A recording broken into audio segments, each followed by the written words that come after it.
In this video, I will show you that how to edit dark yellow filter using Lightroom mobile.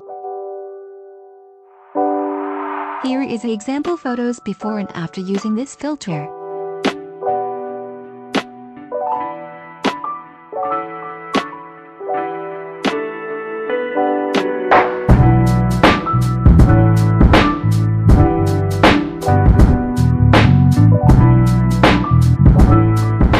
Before start the video, please listen and read the introduction. You can download this premium preset for free. This preset is available in DNG and XMP format. You can use this preset in Lightroom mobile and computer version. Watch full video in YouTube app to get the password. Password will appear at the upper right corner as a card. Read more at video description below. Let's start the video.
you.